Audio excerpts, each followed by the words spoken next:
എല്ലാവർക്കും നമസ്കാരം.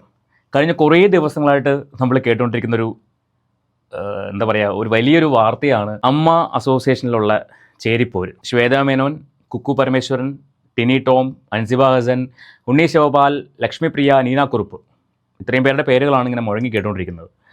ഒപ്പം അവരുടെ മാനേജറായിരുന്ന അതുല്യ, പിന്നെ വാച്ച്മാനായ മുഹമ്മദോ, അങ്ങനത്തെ പേര്. ഇതിനകത്ത് ആരുടെ ഭാഗത്താണ് ന്യായം, ആരുടെ ഭാഗത്താണ് ശരി എന്നൊന്നും നമുക്ക് വിധിക്കാൻ നമ്മൾ ആരുമല്ല. കാരണം അതിനകത്ത് നടക്കുന്ന കാര്യങ്ങളൊന്നും നമുക്കറിയത്തില്ല. പുറത്ത് കേൾക്കുന്ന കാര്യങ്ങൾ മാത്രമേ നമുക്കറിയത്തുള്ളൂ. അകത്ത് നടക്കുന്ന കാര്യങ്ങൾ ഓൺ ദ സ്പോട്ടിൽ ഒരു മാധ്യമപ്രവർത്തകന് കിട്ടുന്നു, ഇയാളിത് പുറത്ത് വിടുന്നു. ഇതാണ് നടന്നുകൊണ്ടിരിക്കുന്നത്. ഇപ്പോൾ അത് വലിയ വലിയ വിവാദങ്ങളിലേക്ക് എത്തിയിരിക്കുകയാണ്.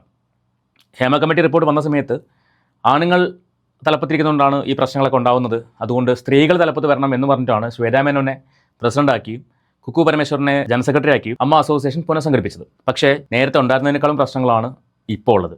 അതിനർത്ഥം ആണുങ്ങൾ ഭരിച്ചതുകൊണ്ടല്ല, ഭരിക്കേണ്ടവർ ഭരിക്കാത്തതുകൊണ്ടാണ്. ഞാൻ മനസ്സിലാക്കുന്നത് അങ്ങനെയാണ്. അൻസിബ ഹസനെ കുറിച്ച് പറയുവാണെങ്കിൽ നിലപാടുള്ളൊരു സ്ത്രീ എന്ന് ഞാൻ പറയും. കാരണം പലപ്പോഴും അവർ പറയുന്ന നിലപാടുകളിൽ അവർ ഉറച്ചു നിന്നിട്ടുണ്ട്. ഇവിടെയും അസോസിയേഷനകത്ത് ഈ പറയുന്ന ഇവരുടെ കമ്മിറ്റിക്കകത്ത് പറ്റാത്ത കാര്യം പറ്റില്ല എന്ന് തന്നെ തുറന്നു പറഞ്ഞതിൻ്റെ പേരിലാണ് അൻസിബ ഇപ്പോൾ ഇത്രയധികം മാനസികമായിട്ടുള്ള പീഡനങ്ങൾ നേരിടേണ്ടി വരുന്നതെന്ന് മനസ്സിലാക്കുന്നു. ഇപ്പോൾ എന്താ സംഭവം ചോദിച്ചു കഴിഞ്ഞാൽ, അൻസിബ മൊഴി കൊടുക്കാൻ വേണ്ടി വന്നിട്ടുണ്ടായിരുന്നു. അപ്പോൾ ആ സമയത്ത് മാധ്യമങ്ങൾ ചോദിച്ച ചില ചോദ്യങ്ങൾക്ക് അൻസിബ കൊടുക്കുന്ന മറുപടി, അതാണ് നമ്മുടെ ഇന്നത്തെ ടോപ്പിക്ക്. സോ നിങ്ങൾ ആദ്യമായിട്ടാണ് ഈ ചാനൽ കാണുന്നെങ്കിൽ ഒന്ന് സബ്സ്ക്രൈബ് ചെയ്തോളൂ. അതോടൊപ്പം ആ ബെല്ലൈക്കൺ ഓൾ ഓപ്ഷൻ എനേബിൾ ചെയ്ത് വെച്ച് ഹൈപ്പൊക്കെ കൊടുക്കുകയാണെങ്കിൽ കുറച്ചധികം ആൾക്കാരിലേക്ക് ഈ വീഡിയോ എത്തും, ആൾക്കാർ സംസാരിക്കട്ടെ. എന്തായാലും അരമന രഹസ്യമൊക്കെ അങ്ങാടിപ്പാട്ടായ സ്ഥിതിക്ക് ഇനിയിപ്പോൾ അങ്ങാടിയിൽ തന്നെ സംസാരിക്കാം എന്നുള്ളതാണ്. അൻസിബ ഇതിനകത്ത് ശക്തമായിട്ട് ടിനി ടോമിനെതിരെ അവരുടെ വിയോജിപ്പും അവരുടെ പ്രതിഷേധമൊക്കെ അറിയിച്ചിട്ടുണ്ട്. ഇപ്പോൾ നിലവിൽ ലക്ഷ്മിപ്രിയയ്ക്കും അതുപോലെ അൻസിബേനെ പോലീസ് സ്റ്റേഷനിലേക്ക് വിളിച്ചു വരുത്തി 3-3.5 മണിക്കൂർ ചോദ്യം ചെയ്ത് അനാവശ്യമായിട്ട് ചോദ്യം ചെയ്ത പോലീസുകാർക്കെതിരെയുമാണ് മൊഴി കൊടുക്കാൻ വേണ്ടി വന്നേക്കുന്നത്. ഇവിടെ 3-3.5 മണിക്കൂർ വിളിച്ചെടുത്ത് ചോദ്യം ചെയ്യേണ്ട കാര്യം ഒരു വ്യാജ പരാതിന് മേലുണ്ടോ എന്നുള്ളത് നമുക്കറിയത്തില്ല. എനിവേ അതിന് മൊഴി കൊടുക്കാൻ വേണ്ടിയാണ് അൻസിബ ഇപ്പോൾ വന്നേക്കുന്നത്. നമുക്ക് അൻസിബയ്ക്ക് പറയാനുള്ള കാര്യങ്ങളൊന്ന് കേട്ട് നോക്കാം. ലക്ഷ്മിയുടെ പരാതിയിൽ മാത്രമാണോ മൊഴി കൊടുക്കുന്നത്? ഈ ടിനിയുടെ കാര്യമടക്കം എന്താണ് ഉദ്ദേശിച്ചത്? ഇന്നിപ്പോ ലക്ഷ്മിപ്രിയ ചേച്ചിയും പിന്നെ തൃപ്പൂണിത്തറ വനിതാ സെൽ SI രേഷ്മ മാം, അവർക്ക് രണ്ടുപേർക്കെതിരെയുള്ള മൊഴിയാണ് ഇപ്പൊ ഇന്ന് ഞാൻ കൊടുക്കാൻ പോകുന്നത്. അന്ന് അനധികൃതമായിട്ട് എന്നെ പോലീസ് സ്റ്റേഷനിൽ തടഞ്ഞു വെക്കുകയും വ്യാജ പരാതിയിൽ എന്നെ വിളിപ്പിക്കുകയും ചെയ്ത പരാതിയിൽ. അപ്പൊ ഈ ടിനിയുടെ പരാതി എങ്ങനെയാണ്? ടിനിക്കെതിരെയുള്ള പരാതിയും മറ്റു കാര്യങ്ങളൊക്കെ എന്താണ്? ടിനിയോട് എങ്ങനെയാണ് ഇനിയൊരു സമീപനം? അദ്ദേഹം എന്നോട് മാത്രമല്ല ദ്രോഹം ചെയ്തത്, ഒരു സമൂഹത്തിനോടാണ്. ആ ദ്രോഹം എന്താണെന്ന് മനസ്സിലായോ? മതം മാറ്റാൻ ശ്രമിച്ചു അൻസിബ. ഈ പേര്, ചില പേരുകൾക്കൊരു പ്രശ്നമുണ്ടല്ലോ. ഒരു വിവാദം ഉണ്ടാകുമ്പോൾ അതിനകത്ത് വിവാദത്തിൽ അകപ്പെട്ടിരിക്കുന്ന വ്യക്തിക്കെതിരെ സംസാരിക്കണമെങ്കിൽ അതിനകത്ത് മതം കുത്തിക്കയറ്റുക, അല്ലെങ്കിൽ ഈ സ്ത്രീ വിഷയങ്ങൾ കുത്തിക്കയറ്റുക, ഇതൊക്കെയാണല്ലോ ഒരു ട്രെൻഡ്. അപ്പോൾ ഇവിടെ സംഭവിച്ചിരിക്കുന്ന കാര്യം എന്ന് പറയുന്നത്, അൻസിബ ഹസൻ എന്ന് പറയുമ്പോൾ തന്നെ ഒരു പ്രത്യേക മതവിഭാഗത്തിലുള്ളൊരു പെൺകുട്ടി ആയതുകൊണ്ട് ആ മതവുമായിട്ട് ബന്ധപ്പെട്ട് മതം മാറ്റാൻ ശ്രമിച്ചു എന്നുള്ള ഒരു ആരോപണമാണ് അൻസിബയ്ക്ക് നേരെ ഉയർത്തിയിരിക്കുന്നത്. അപ്പോൾ അതിനെതിരെയാണ് അൻസിബ കംപ്ലയിൻറ്റ് കൊടുത്തിരിക്കുന്നത്. അതിൻ്റെ കാര്യങ്ങളാണ് അൻസിബ പറയാൻ പോകുന്നത്. നമുക്ക് എന്തായാലും അതൊന്ന് കേൾക്കാം. പ്രത്യേകിച്ച് കേരളം പോലെ ഇത്രയും സെക്യുലർ ആയിട്ടുള്ള ഒരു സ്റ്റേറ്റിലുള്ളവരോടാണ് തെറ്റ് ചെയ്തിരിക്കുന്നത്. ഭയങ്കര മോശമാണത്. ഒരാളോടുള്ള വ്യക്തിവൈരാഗ്യം തീർക്കാൻ വേണ്ടി ഒരാൾക്കെതിരെ ഒന്നും കിട്ടാതിരിക്കുമ്പോൾ പേര് അൻസിബ ഹസനാണ്, എന്നാൽ പിന്നെ എങ്ങനെ ഇതങ്ങ് ഉപയോഗിച്ചേക്കാം എന്ന് കരുതിയിട്ട് തെറ്റായിട്ടുള്ളൊരു മെസ്സേജാണ് സമൂഹത്തിന് കൊടുക്കുന്നത്. ഭാഗ്യവശാൽ കേരളത്തിലാണ് നമ്മളെല്ലാവരും ജീവിക്കുന്നത്. മലയാളികളെല്ലാവർക്കും കാര്യം മനസ്സിലായിട്ടുണ്ട്. അപ്പം എന്തായാലും ചെയ്തതിനോട് ഒരിക്കലും ന്യായീകരിക്കാൻ പറ്റൂല. ഉറപ്പായിട്ടും ആ ഒരു കാര്യം ചെയ്തിട്ടുണ്ടെങ്കിൽ ഈ പറയുന്ന പോലെ എനിക്ക് തോന്നുന്നു ടിനി ടോമിൻ്റെ ഡ്രൈവറുടെ മകനെ മതം മാറ്റാൻ ശ്രമിച്ചെന്നൊക്കെയാണ് പറയുന്നത്. ഇമാതിരി ഒരു ആരോപണം ഉന്നയിക്കപ്പോൾ തന്നെ ചിന്തിച്ചൂടെ? ഇതിനകത്ത് കുറേ ഈ അൽക്കുൽത്തായിട്ടുള്ള കുറേ സംഭവങ്ങളുണ്ട്. ഈ എന്താ പറയുക, സെക്യൂരിറ്റീനെ കൊണ്ട് വ്യാജമായിട്ടൊരു ആരോപണം ഉന്നയിപ്പിക്കുന്നു ആ മാനേജർക്കെതിരെ, ഈ അതുല എന്ന് പറയുന്ന മാനേജർ, അങ്ങനെ കുറേ കാര്യങ്ങൾ കേൾക്കുന്നുണ്ട്. ഇതിൽ ആരുടെ ഭാഗത്താണ് ന്യായം? എനിക്ക് മനസ്സിലാക്കാൻ കഴിച്ചൊരു കാര്യം എന്ന് പറയുന്നത്, ഈഗോയാണ് സംഭവം. ശ്വേതാ മേനോൻ, കുക്കു പരമേശ്വരൻ, അതുപോലെ ടിനി ടോം, ഉണ്ണി ശിവപാൽ ഒരു നാഷണൽ വേസ്റ്റ്, ഈ ലെവലിലുള്ള ആൾക്കാരുടെ ഈഗോയാണ് ഈ പ്രശ്നങ്ങൾക്കെല്ലാം കാരണം. ഇതിനകത്ത് 75 ലക്ഷം രൂപ വെണ്ണലയുള്ളൊരു അമ്പലത്തിൽ നിന്ന് കൈപ്പറ്റിയിട്ടുണ്ട്. അപ്പോൾ അതിനെ എതിർത്തതിൻ്റെ പേരിലാണ് ഈ പ്രശ്നങ്ങളെല്ലാം അൻസിബയ്ക്ക് നേരെ വരുന്നത് എന്നാണ് കേട്ട് കേൾവി. ഒന്നും എന്താ പറയുക, തിരുവായ്ക്ക് എതിർവായില്ലാതെ നിൽക്കുന്നവർക്ക് മുന്നോട്ട് പോകാം. എതിർത്ത് കഴിഞ്ഞാൽ ആ എതിർക്കുന്നവൻ ഒറ്റപ്പെടും. ഇതാണ് അവസ്ഥ. പല സിറ്റുവേഷൻസിലും നമുക്ക് കാണാൻ പറ്റുന്നതാണ്. ഒന്നും മറുപടി പറയാൻ പാടില്ല. പറയുന്നത് കേട്ട് അനുസരിച്ച് റാൻ മൂളി നിന്നോണം, എങ്കിൽ അവൻ നല്ലവൻ. അതല്ല, എതിർത്ത് കഴിഞ്ഞാൽ എതിർക്കുന്നവൻ അഹങ്കാരിയാവും, അവൻ തന്നിഷ്ടക്കാരനാവും, തൻ്റേടിയാവും. ആ ഒരു കാലഘട്ടത്തിലൂടെയാണ് നമ്മൾ കടന്നു പോയിക്കൊണ്ടിരിക്കുന്നത്.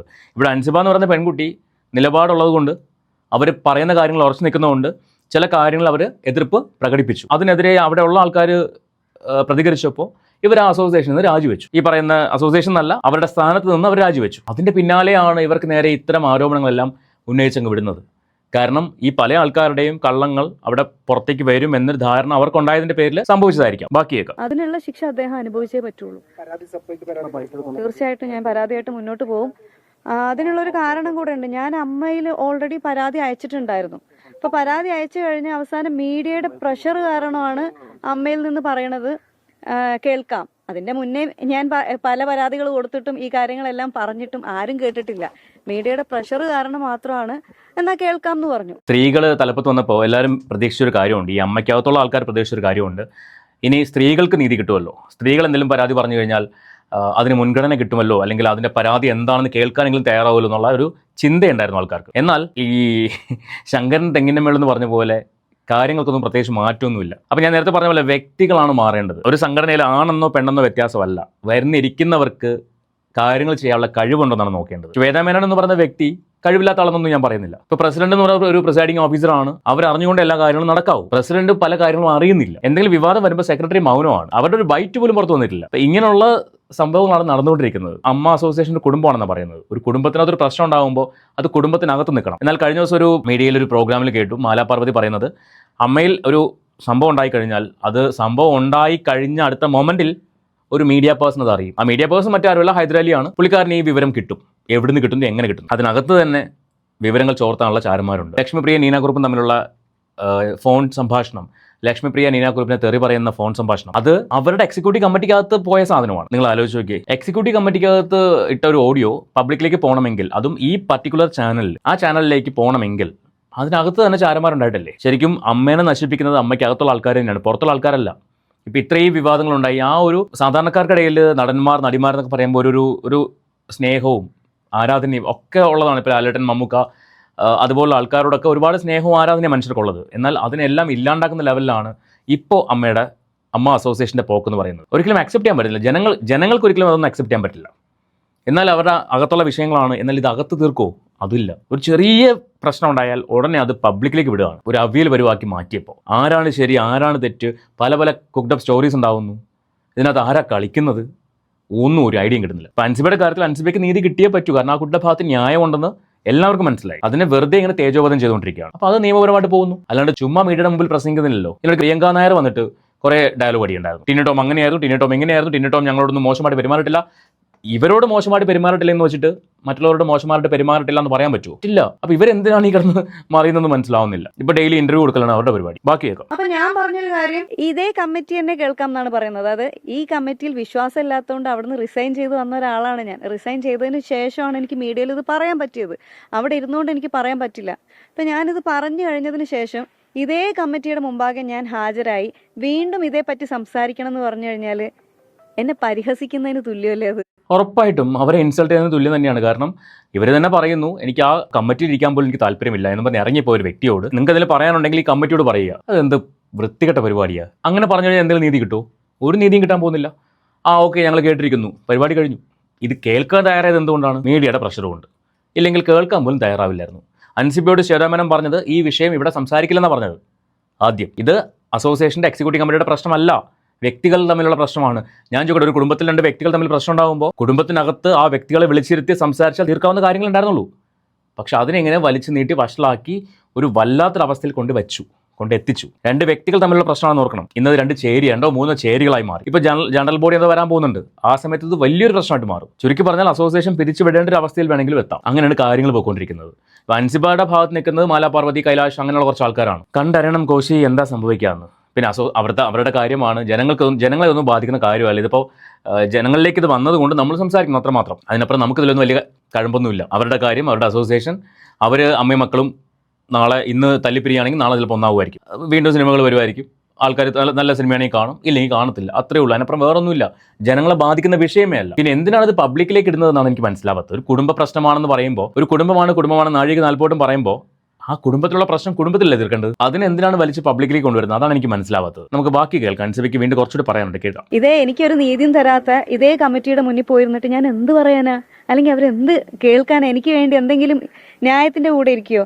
ഇതേ ഞാൻ ആരോപണം പറയുന്നത് ആർക്കെതിരെയാണ്?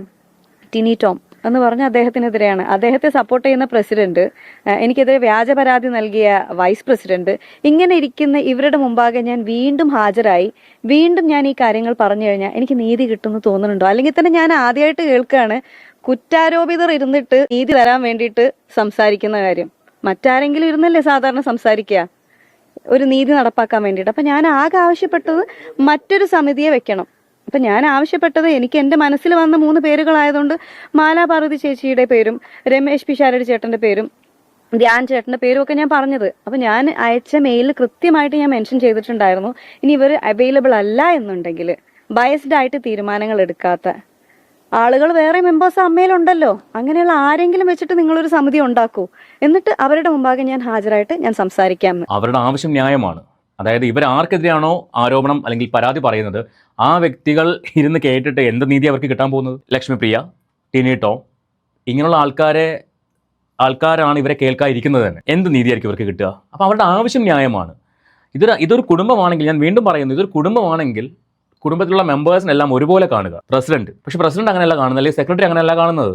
അവർക്ക് അവരുടേതായിട്ടുള്ള കുറച്ച് ആൾക്കാരുണ്ട്, അവർക്ക് പ്രയോറിറ്റി കൊടുക്കുന്നു. ലക്ഷ്മിപ്രിയ, ടിനി ടോം എന്ന് പറഞ്ഞ 2 വ്യക്തികൾക്ക് നേരെ ആരോപണം വരുമ്പോൾ അവരെ മാറ്റി നിർത്തിക്കൊണ്ട് ഒരു കമ്മിറ്റി ഉണ്ടാക്കുക. ആ കമ്മിറ്റി കേൾക്കുക ഇവരെ. അല്ലെങ്കിൽ മറ്റാരെങ്കിലും ഇതുപോലെ ആരോപണ വിധേയരുണ്ടെങ്കിൽ അവരെ മാറ്റി നിർത്തിക്കൊണ്ട് ഒരു കമ്മിറ്റി ഉണ്ടാക്കുക. ആ കമ്മിറ്റി ഇവരെ കേൾക്കുക, ഇവർക്ക് പറയാനുള്ള കാര്യങ്ങൾ കേൾക്കുക, അതിനനുസരിച്ച് കാര്യങ്ങൾ തീരുമാനിക്കുക. ഇവിടെ അങ്ങനെയല്ല ചെയ്യുന്നത്. ആർക്ക് നേരാണോ കുറ്റാരോപണം വരുന്നത് അവരുൾപ്പെടുന്ന കമ്മിറ്റി കുറ്റം പറഞ്ഞ ആൾക്കാരെ കേൾക്കുക എന്നുള്ളതാണ്. എന്ത് മര്യാദകേടായത്? എനിവേ, ഞാൻ നേരത്തെ പറഞ്ഞല്ലോ, ഇതൊന്നും ജനങ്ങളെ ബാധിക്കുന്ന കാര്യങ്ങളല്ല. അതുകൊണ്ട് നമ്മൾ വെറുതെ ഇങ്ങനെ സംസാരിച്ച് പോകുന്നത് മാത്രമേ ഉള്ളൂ. നിങ്ങൾക്ക് നിങ്ങളുടെ അഭിപ്രായം തീർച്ചയായിട്ടും കമൻറ്റ് ചെയ്യുക. നമുക്ക് മറ്റൊരു വീഡിയോ ആയിട്ട് വീണ്ടും കാണാം.